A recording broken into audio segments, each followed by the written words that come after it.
Hey. Hey. We'll pretend we haven't been talking for the last 20 minutes anyway.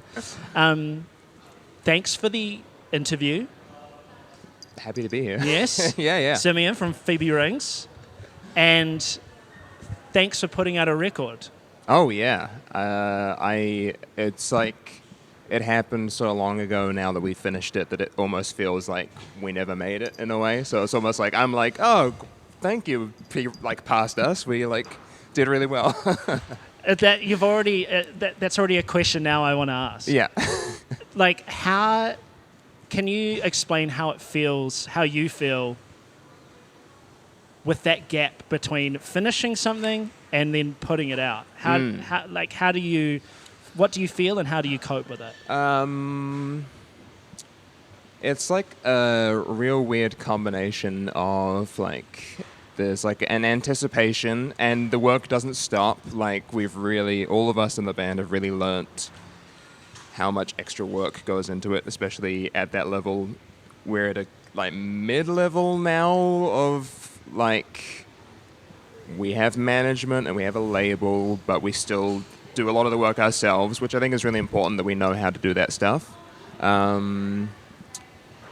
But yeah, there's been the anticipation of it coming out and the knowledge of and have you made sure that you've done the videos and have you made sure you've done the posts and this and the other. So it's always you're always being reminded that this thing has come out, but I hadn't listened to it from start to finish in a year. I hadn't sat down and listened to it. So it was almost forgetting that we'd ever made it at all. And there was a bit of certainly for me, there is a bit of that's not the part that I enjoy doing, the admin. I hate the admin so much, but it's been really nice to learn and know that we can be self-sufficient as a band somewhat. But I feel like some of it is stretching a muscle, and now I feel like I've forgotten how to write a song because we haven't really been writing as much. Yeah, so there's all sorts going on. But now that it's out again, and I listened to it the other day while I was making breakfast, and I was very happy. It's really good. It's really good. Well, that's really sweet. Yeah. Because, you guys have been doing a lot of media, I would say. Shout out to Zach, who organised this for the PR and all that. And it kind of seems weirdly from the outside, it was a bit there's actually starting to be a bit more media and places for people to put things out, it seems like. But how has your experience been, I guess, in relation to that question? Because you've finished it so long ago, you've kind of gone out of the mind, and then you're asked a lot of questions about mainly the music itself. Yes. And it must be a little bit difficult because it almost must feel like a past you, and you've got this separation from the music. Have you has your perspective on the music changed by having to talk about it during all this media stuff? How has that been? Yeah, I think what is really funny is despite, the uniqueness of each piece of media or who you're talking to, you're always talking to a different person or a different place. There is so much repetition, I think. And that's not without precedent. There are some important questions, what does the name of the album mean? You can't gloss over that. You'd be silly to gloss over that as any kind of person doing a write-up or a video or a review or anything. You kind of have to know that information. But for us, that means answering that question 30 times. And so it feels a little bit same with live performance in a way. Doing an interview sometimes feels like running a set, Yes. Yeah. It's you're doing the hits. Yeah. It's here comes this one, and we know how to answer it and stuff like that. But every so often, I think the fun part is there is always one question that pops out that's different from the rest. It's everyone's going to cover the same 9 or 10 bases, and then number 11 is going to be something you didn't expect, and that's where the fun comes out, I think. Yeah. And it hasn't changed my perspective on the music that we made, but certainly it has changed how I feel about talking about it, I think. Okay. In what way?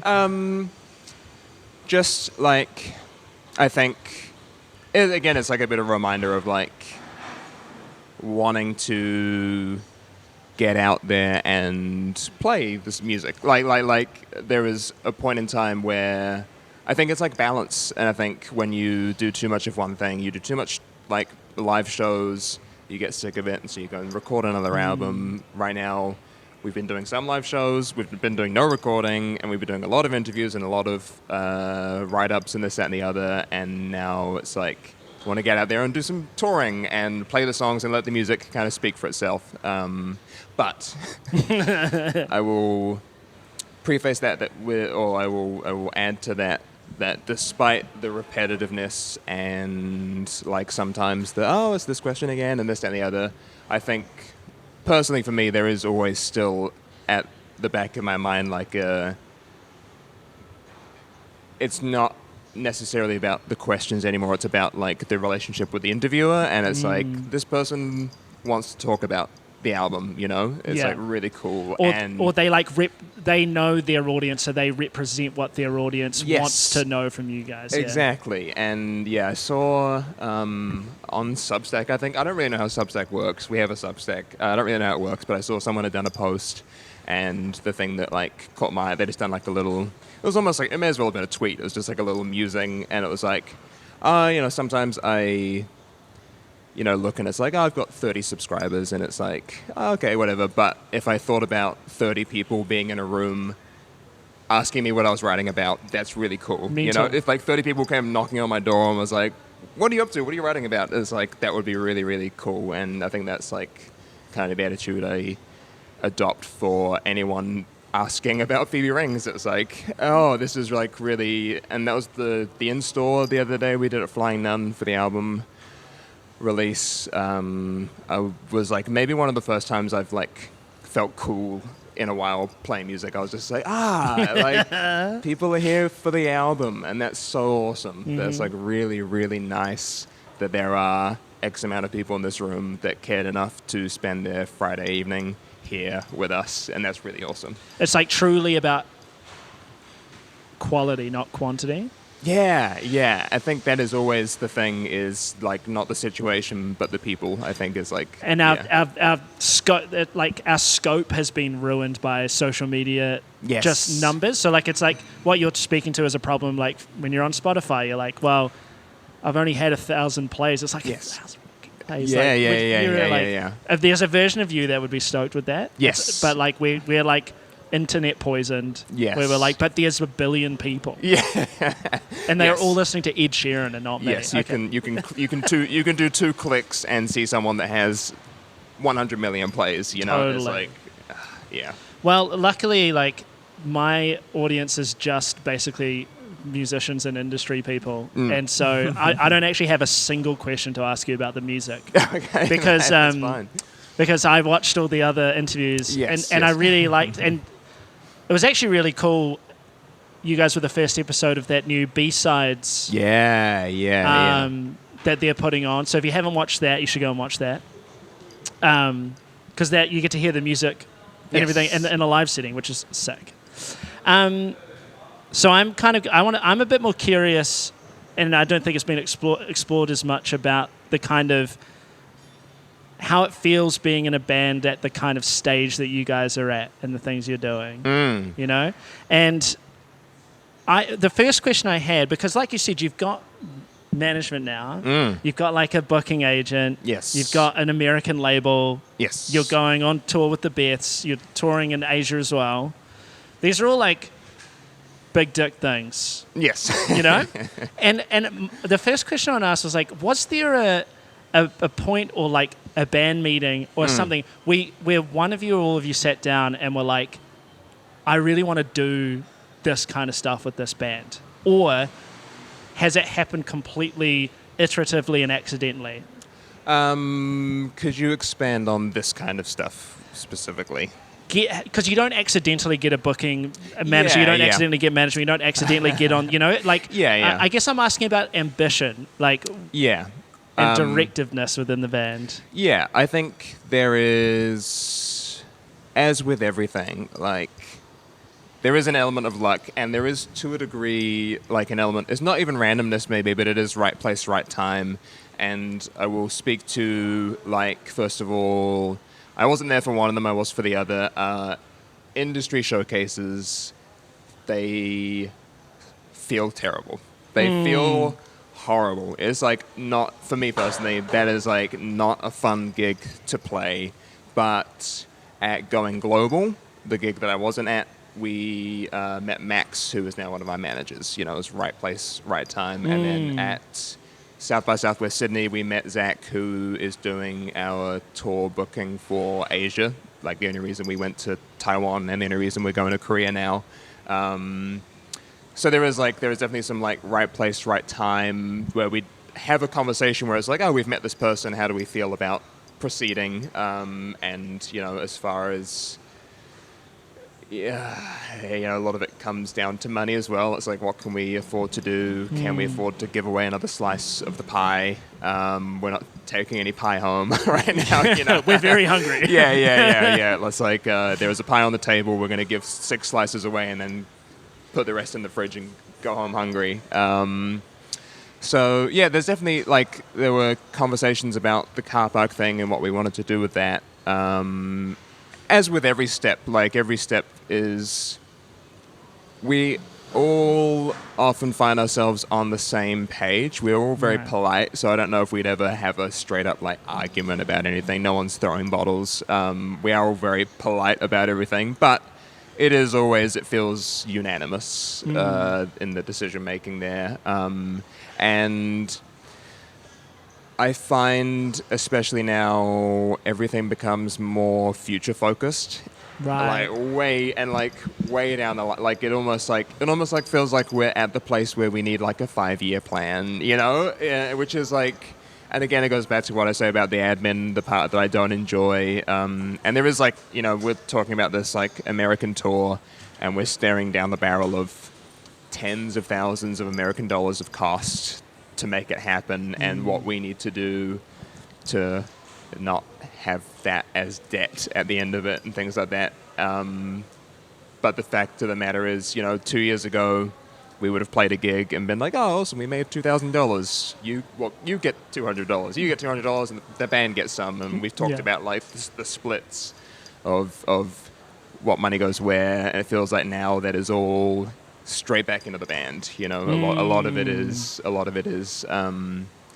what can we do to ensure kind of the future of this project, which is a little bit of a shitty thing to have to think about.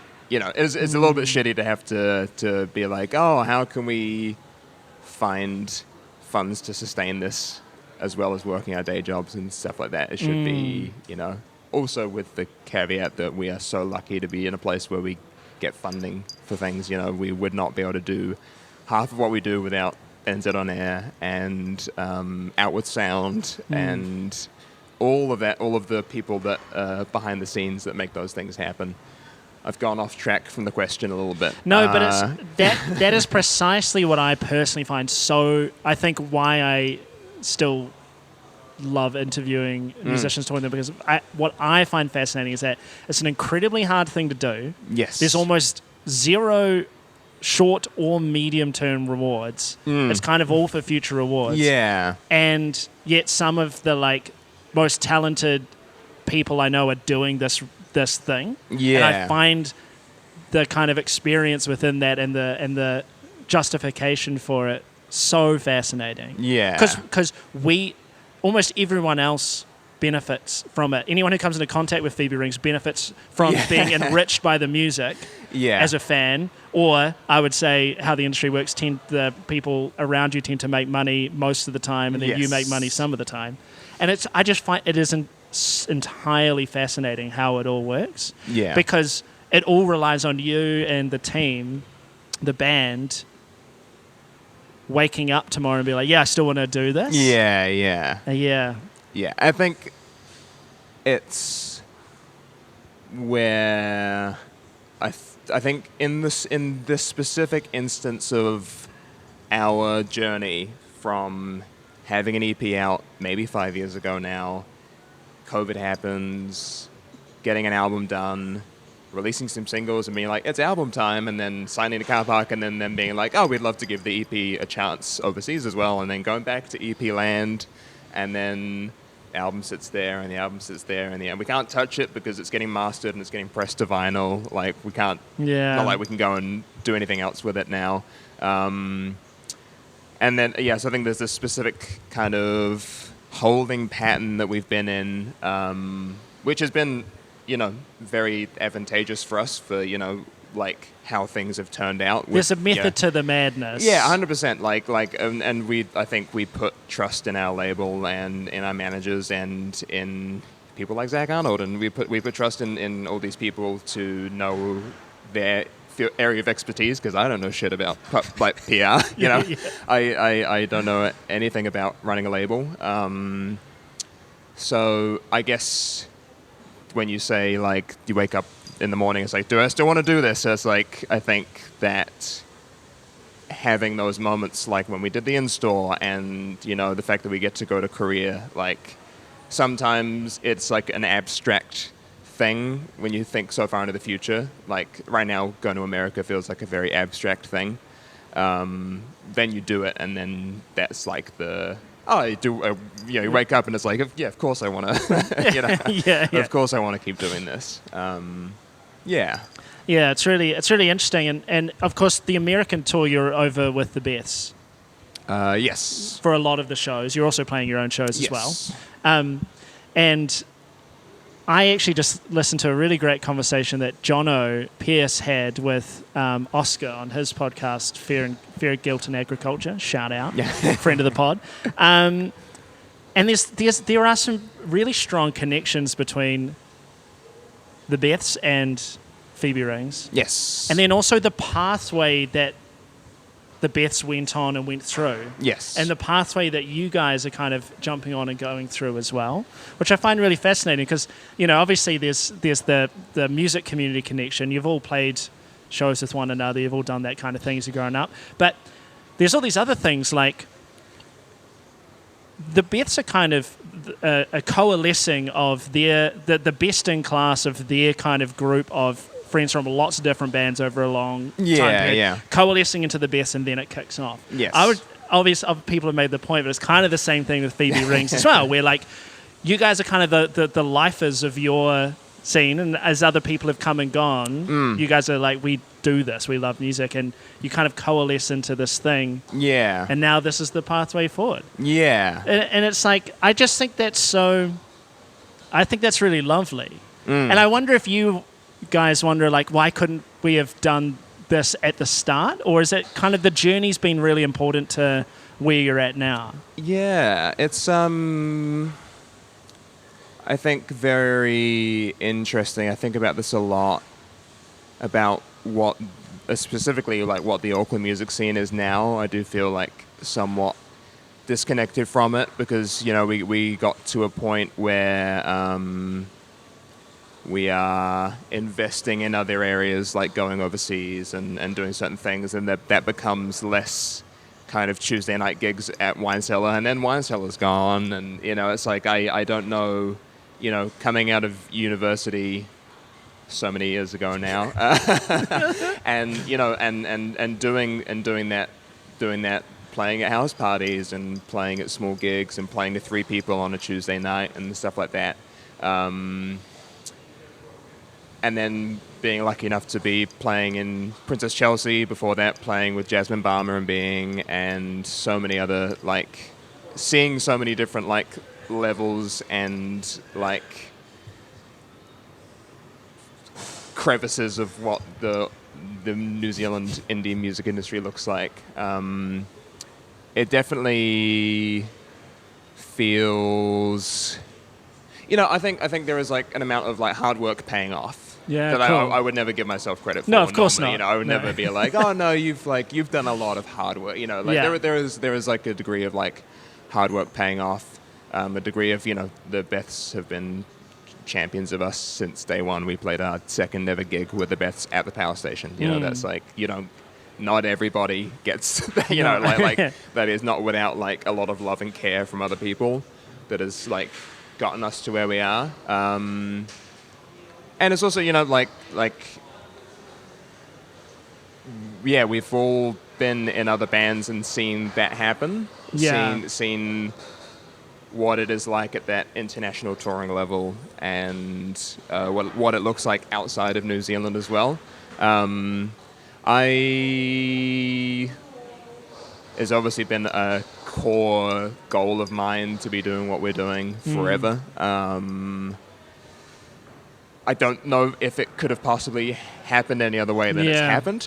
And that's I think it's such a key thing to say, because people, so much of the discussion, let's say for like younger people than us, who,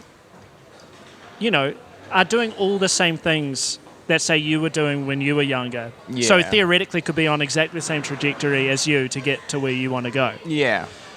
All of those people are, the constant discussion and focus is on like short-term strategies for how you get on playlists, how you get on shows, how you do this, how you do that now, how you do it now, how it happens now. Yeah. And actually, like, the more I talk to people, the older I get, I'm kind of like, actually, it seems like the key predictor of whether or not you, like, quote-unquote make it is literally just hanging, like, sticking around, and longevity. Yeah. It's literally just do things. Yes. Don't just sit around, but just the ones who do things for the longest amount of time. Yes. Coincidentally, seem to be the ones arriving in places where they want to go. Yeah, and I guess a part of it does come back to what you said earlier about waking up and wanting to do it in the morning. I have never had that. I've never woken up and been like, I don't want to do this, so I don't know what leads to that thought process. Well, I can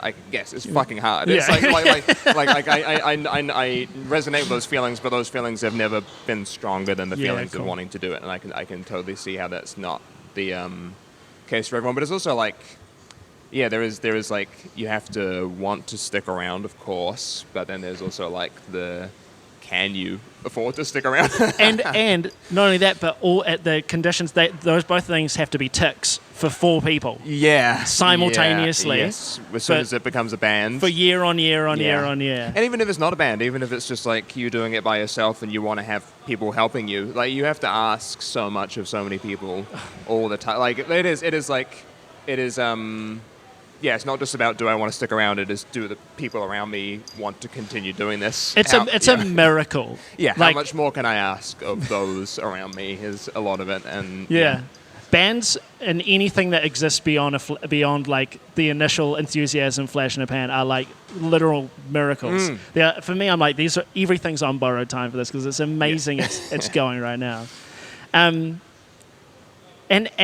do you, how has doing the Princess Chelsea thing kind of informed and prepared you for Phoebe Rings? Because I'm making the assumption that you have a bit more of input and control in Phoebe Rings than maybe you do in Princess Chelsea. 100%. Yeah.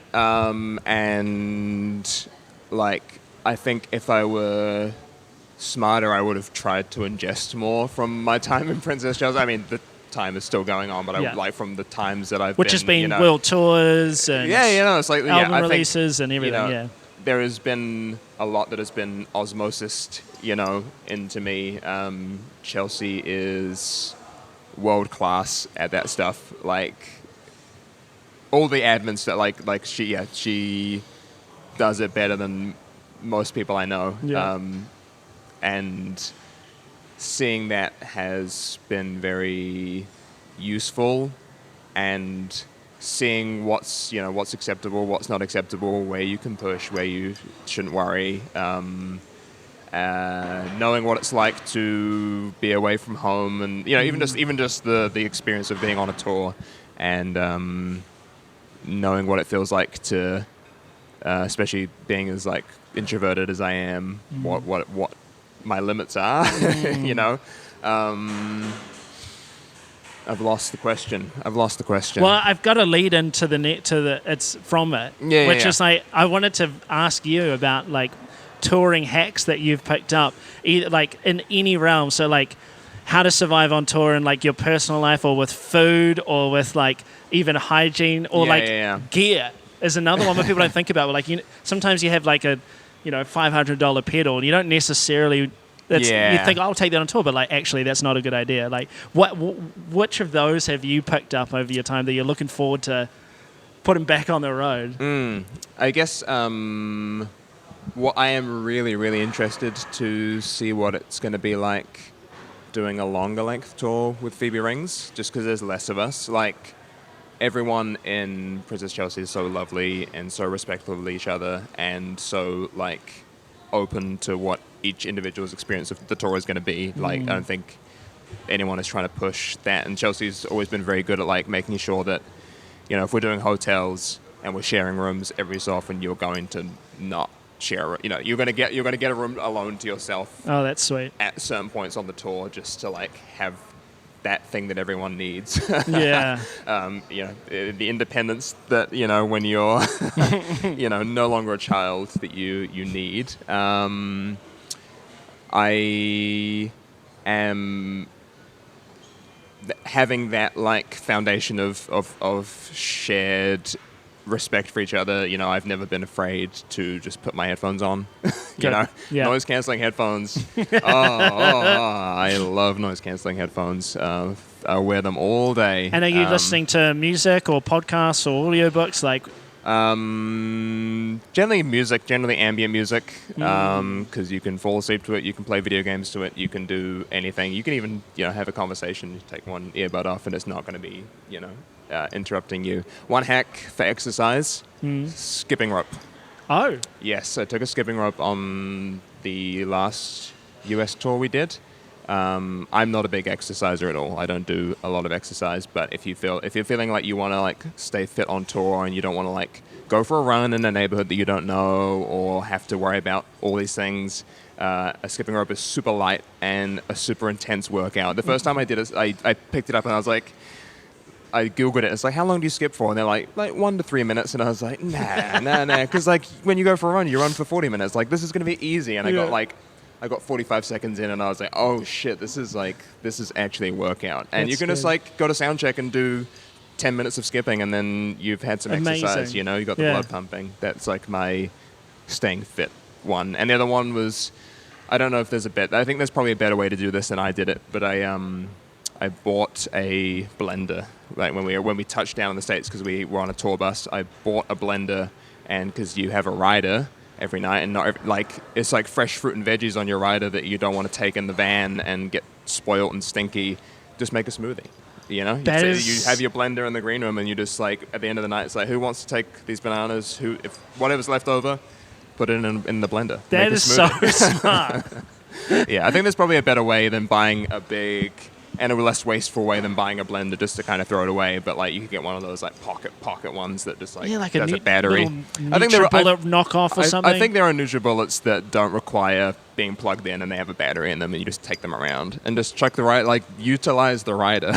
Yeah. Don't let the rider go to waste. Don't let the rider go to waste. And don't take the cheese in the van. That's the other. That's like the hard rule we have that gets broken on the odd occasion is don't take the cheese in the van. Yeah.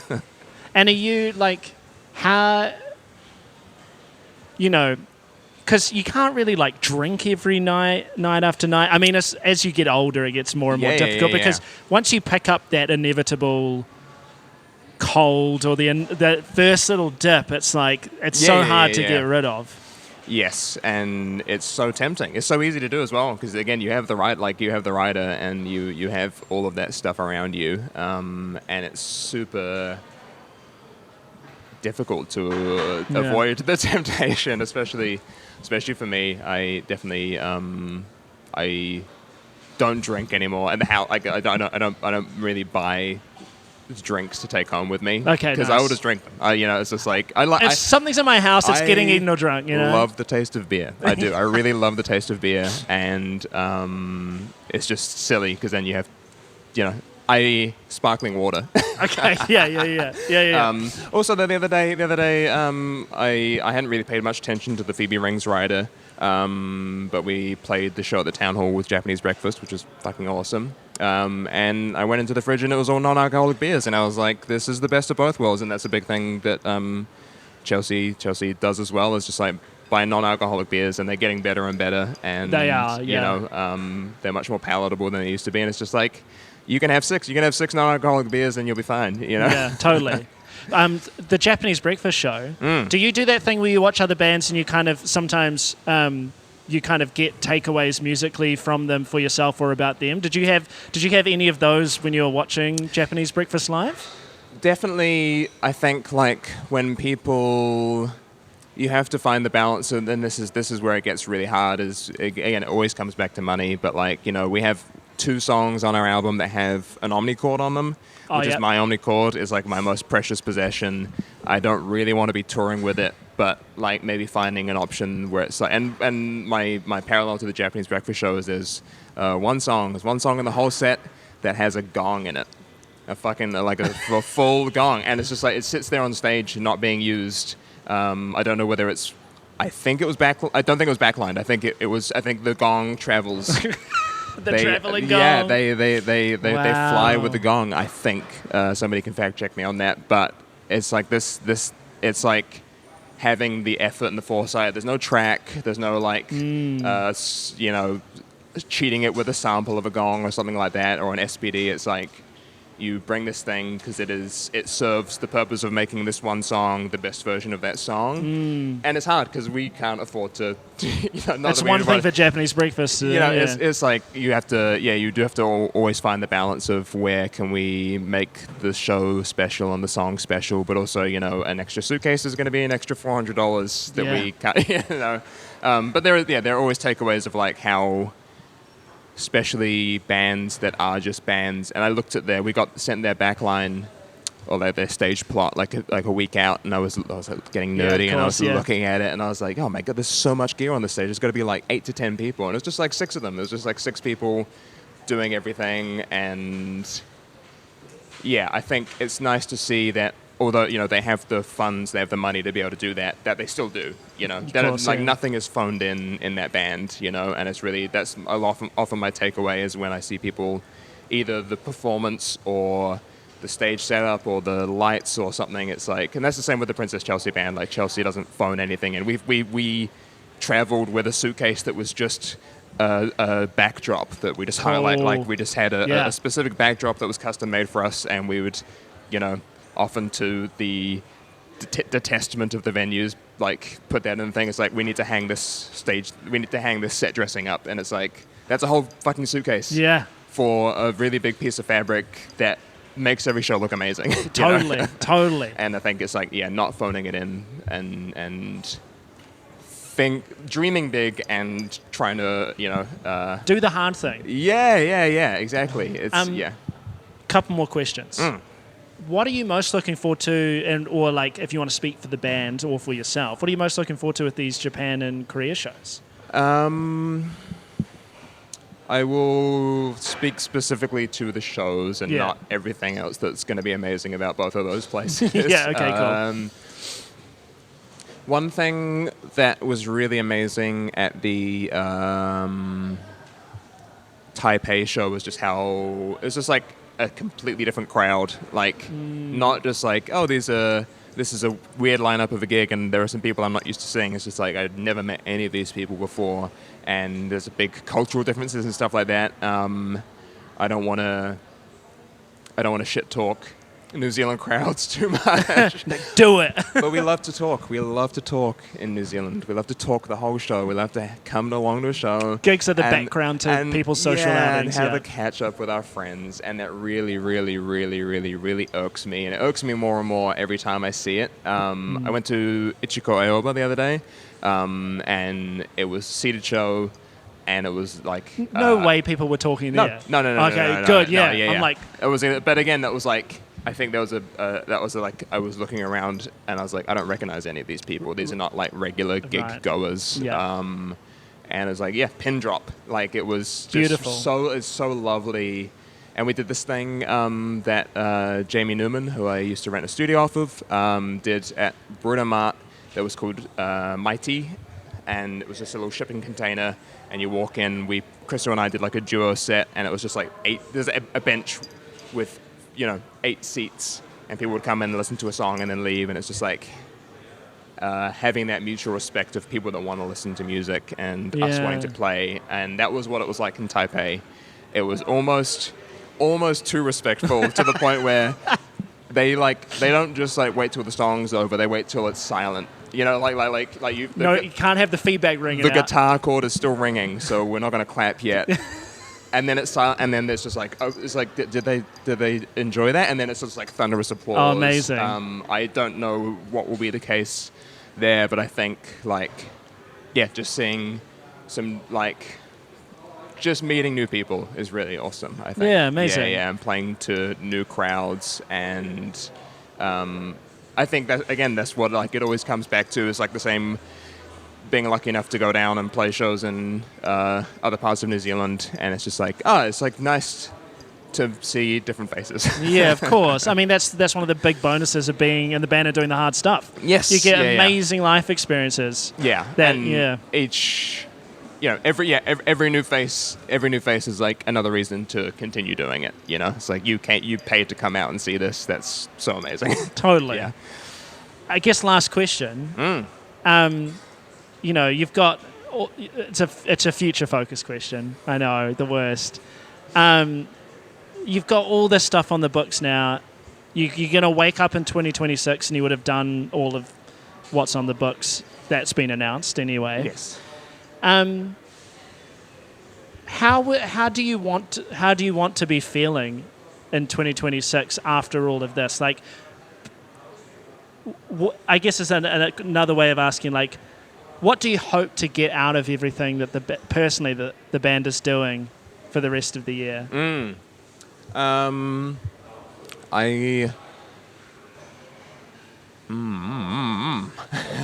What would be success for you personally? Yeah. On your terms.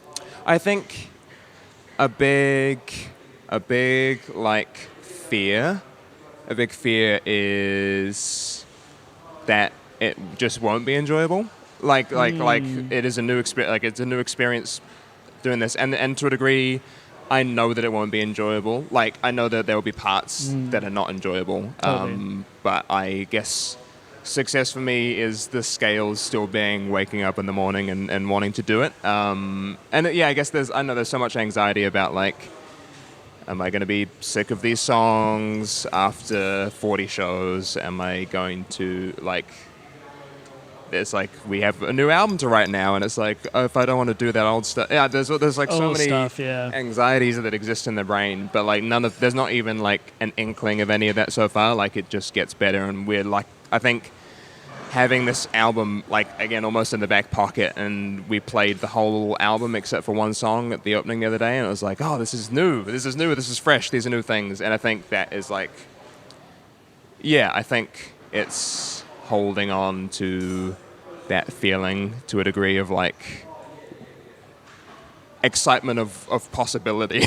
In the most broad sense, it's like it's like, okay, we have done this now, and that's not to say it's over, but it's like, what could we possibly do next? Because we could do anything. We could be a metal band in 2026 if we really wanted to. You got the scoop there.